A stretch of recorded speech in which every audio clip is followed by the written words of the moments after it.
Hello viewers, আমরা সবাই নিত্য নতুন রান্না শিখে থাকি ইউটিউবের বিভিন্ন লোকের ভিডিও দেখে দেখে।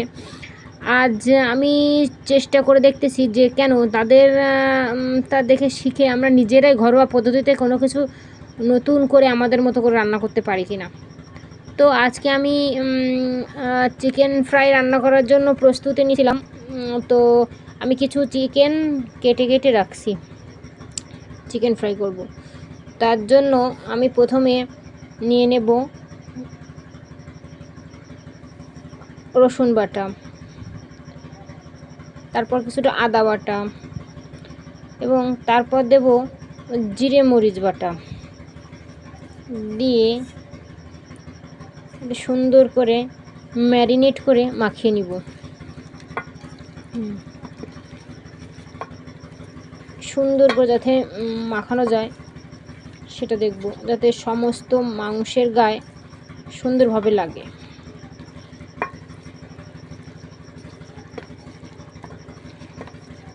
আচ্ছা, আমি এবার এতে 1 চামচ লঙ্কা গুঁড়ো দেব। যেহেতু মাংসের কাঁচা কাঁচা গন্ধ, এগুলো ঠিক লঙ্কার স্বাদ, লঙ্কা লবণ এগুলোর স্বাদেই চলে যায়। এটা আবার আমি আগের মতন করে সুন্দর করে ম্যারিনেট করব, যাতে আমার প্রত্যেকটা মাংসের গায়ে সুন্দরভাবে লেগে যায়। আসলে আমরা যারা গ্রামের বাড়িতে থাকি তারা আসলে ইউটিউব দেখে দেখে তো রান্না শিখি, কিন্তু ইউটিউবে আমাদের যে ধরনের উপকরণগুলো বলে সব উপকরণগুলো আমরা আসলে পাই না। তাই আমি আজকে চেষ্টা করলাম কেন আমরা ঘরোয়া উপকরণ দিয়েই কেন একটু রান্না করে দেখি কেমন লাগে খেতে। তো আমি সুন্দর করে ম্যারিনেট করে নিলাম।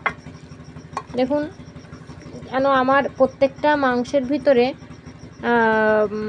সুন্দর করে যেন মশলাপাতি যায়। এমনটা দেখেন, এই মাংসটার ভিতরে চামড়া আছে। যদি আপনারা কেউ চামড়া খেতে না চান, তারা চামড়াগুলো আলাদা করে নিতে পারেন, আর যাদের চামড়া খুব পছন্দ তারা রাখতে পারেন। এটা চামড়া থাকা বা না থাকাতে কোনো কিছু হয় না। এরপর এটা ম্যারিনেট করা হয়ে গেলে আমরা এভাবেই রাখবো। এতে একটু সামান্য পরিমাণ লবণ দিব। এবার আমরা এতে স্বাদ পরিমাণ লবণ দিব, যতটুকু লবণের আমাদের প্রয়োজন হবে ঠিক ততটুকু। এবার আমরা লবণটাও সুন্দর করে মাখাবো। একটা একটা করে মশলা দিলে হয় কি, মানে সেটা মাখাইতেও মানে ম্যারিনেট করতেও সুবিধা হয় এবং মাংসের গায়ে সেটা সুন্দরভাবে লেগেও থাকে। দেখুন, আমি এভাবে মশলাগুলো মাখাবো যাতে আমার কোনো মাংস বাদ না যায়। সুন্দর করে করে অনেক সময় ধরে বসে বসে আমি এটা মাখাবো। এবার এটা মাখানো শেষ, প্রায় ম্যারিনেট করাও শেষ আমার। এবার আমি এটাকে এভাবে রেখে দেব। এটাকে 2 ঘন্টা এভাবে রেখে দিতে হবে। এবার আমি চিকেন ফ্রাই করার জন্য অন্য প্রস্তুতিটাও সেরে নেব।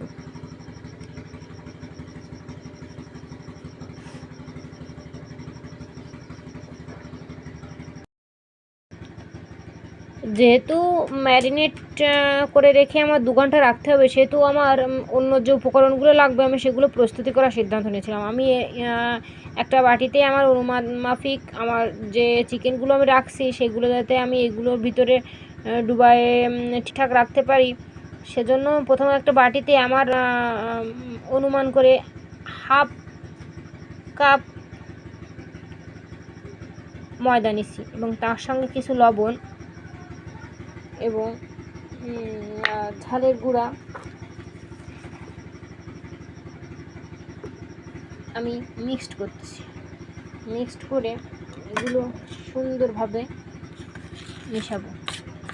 আর ম্যারিনেট করা মাংসটা আসলে 2 ঘন্টা রাখতে হয়, কিন্তু যার বাড়িতে কাজের খুব চাপ তারা 1 ঘন্টা রেখে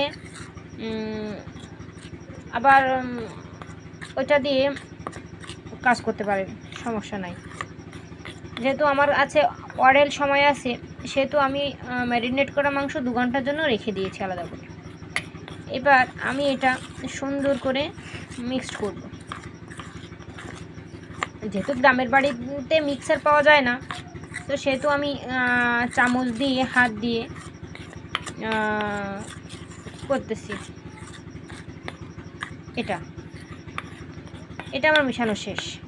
এখন আমি এটা এভাবে রেখে দেব এবং 2 ঘন্টা হওয়া পর্যন্ত অপেক্ষা করব, যাতে ম্যারিনেট করা মাংসটা সুন্দরভাবে মশলা লেগে যায়। তারপর 2 ঘন্টা ধরে এবার আমি এটা এভাবে রেখে দেওয়ার পরে আমি একটা পাত্রে একটু হালকা করে উষ্ণ করে জল গরম করব। চলুন তাহলে এবার আমরা জল গরম করে আসি। আমার ম্যারিনেট করা মাংস এটা 2 ঘন্টা হয়ে গেছে। এই যে আমি পাশে আটাটা করে রাখছিলাম সেটাও রাখছি, এবং তার সঙ্গে আমি হালকা উষ্ণ গরম জল রাখার কথা বলছিলাম সেটাও রাখছি। এখন আমি এই স্লাইড করা ম্যারিনেট করা মাংসটা আটার ভিতর দিয়ে সুন্দর করে মাখাবো। এটা এমনভাবে মাখাবো যেন এর গায়ে সমস্ত জায়গায় আটা আটা লেগে যায়, এবং এরপরে আমি এভাবে আটাগুলো রেখে চেপে এগুলো সুন্দর করে মাখাবো, যাতে এর কোথাও যেন বোঝা না যায় যে মশলাটা বেরিয়ে আছে। তারপর এটা ঝাড়া দিয়ে গা থেকে সমস্ত আটাটা আমি ফেলে দিব।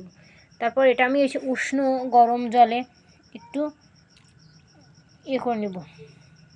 তারপর এটা আমি আবার আটার সঙ্গে লাগিয়ে দেবো। তাতে করে আমার হবে কি হচ্ছে, এই যে আটাটা আমি মাখিয়েছি এটা সুন্দর করে মাখানোর পর এর গা থেকে ঝেড়ে ফেলানোর পর জাস্ট আমি যে ফ্রাইটা করতে চাচ্ছি ঠিক সেরকমই একটা আবরণ থেকে গেছে। এখান থেকে এটা আর পরিবর্তন হবে না। তারপর এক এক করে আমি এভাবে সমস্ত মাংসর পিসগুলো আটা দিয়ে মাখিয়ে উষ্ণ পানিতে ডুবিয়ে আবার আটা মাখিয়ে আলাদা করে রাখছি।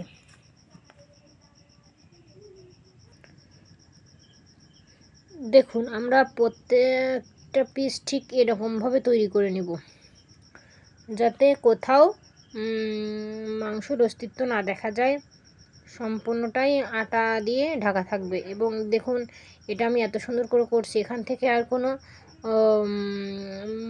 আটাই নিচেই পড়তেছে না। ঠিক এভাবে এবার ভাজি করার পরে ঠিক শেপটা যেরকমটা হয় ঠিক সেরকমটাই আকৃতি নিয়ে নিয়েছি। এখন এগুলো আমরা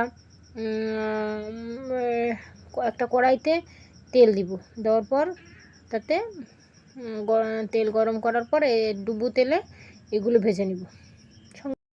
আমি কড়াইতে তেল দিয়ে নিছি এবং তেলটা দেখুন সুন্দর করে উষ্ণ গরম হয়েছে। এভাবে তেলটা নাড়িয়ে সুন্দর করে চতুর্দিকে লাগিয়ে দিব। সুন্দর করে তেলটা দেখুন এখন অনেকটা গরম হয়েছে। আসলে এটা করার অনেকটাই নির্ভর করে তেল গরম হওয়ার পর তেলটা কেমন গরম হয়েছে। তেলটা যদি সুন্দর করে গরম না হয় আমরা আসলে সুন্দর করে ভাজি করতে পারবো না। এবার আমরা আসলে প্রত্যেকটা পিস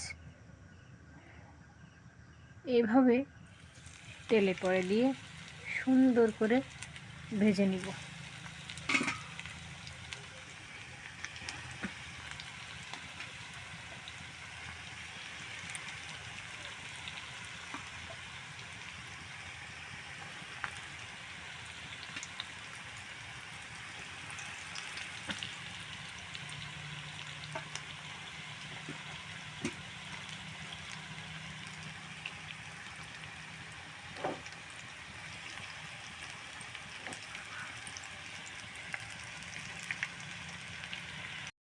দেখুন আমি এভাবে লাল লাল করে ভেজে নিচ্ছি। এভাবে ভেজে নিয়ে আমরা নামিয়ে দেব। আমাদের রান্নাটা শেষ। এখন আমরা এগুলো নিয়ে পরিবেশন আমরা খেতে পারি। এভাবেই তৈরি হয়ে গেল ঘরোয়া পদ্ধতিতে চিকেন ফ্রাই। আপনারা খুব কম সময়ের মধ্যে এটা বাড়িতে তৈরি করে খেতে পারবেন। দেখুন কত সুন্দর লাগছে। ধন্যবাদ সবাইকে, ভালো থাকবেন।